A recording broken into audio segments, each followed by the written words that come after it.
ഉൽപ്പത്തി പുസ്തകം 35 അധ്യായം 1 വാക്യം. അനന്തരം ദൈവം യാക്കോബിനോട്, നീ പുറപ്പെട്ട് ബേഥേലിൽ ചെന്ന് പാർക്ക. ദൈവം നമുക്ക് അനവധി വാഗ്ദത്തങ്ങൾ നൽകിയിട്ടുണ്ട്. തക്ക സമയത്ത് അവയൊക്കെയും നിവർത്തിക്കുകയും ചെയ്തിട്ടുണ്ട്. നാം ദൈവത്തോട് പല തീരുമാനങ്ങൾ പ്രഖ്യാപിക്കുകയും ഉടമ്പടി ചെയ്യുകയും ചെയ്തിട്ടുണ്ട്. എന്നാൽ അവയെല്ലാം കൃത്യമായി പാലിക്കാനും നിവർത്തിക്കാനും നമുക്ക് കഴിഞ്ഞിട്ടുണ്ടോ? ജീവിത തിരക്കിനിടയിൽ അവ മറന്നുപോയിട്ടുണ്ടോ? എങ്കിൽ അവയെ ഓർമ്മപ്പെടുത്തുന്നതാണ് ഈ സന്ദേശം. യാക്കോബ് തൻ്റെ പിതൃഭവനത്തിൽ നിന്ന് സഹോദരൻ തന്നെ കൊലപ്പെടുത്തുമെന്ന ഭയം നിമിത്തം ഓടി രക്ഷപ്പെടുന്ന വഴിയിൽ ഒരു രാത്രി വഴിമധ്യേ കിടന്നുറങ്ങി.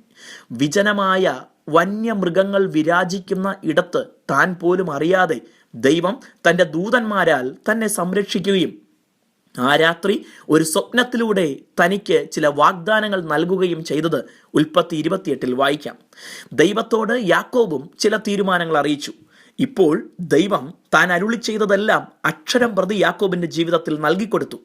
എന്നാൽ പിതൃദേശത്തേക്ക് മടങ്ങി വരുന്ന വഴിയിൽ ബേഥേലിൽ എത്തുന്നതിന് മുൻപേ ഷേഖേം എന്ന സ്ഥലത്ത് ഒരു നിലം വാങ്ങി വീട് പണിത് കന്നുകാലികൾക്ക് തൊഴുത്തുകെട്ടി സ്ഥിരതാമസമാക്കിയത് ഉൽപ്പത്തി 33:17 മുതലുള്ള ഭാഗത്ത് കാണാം.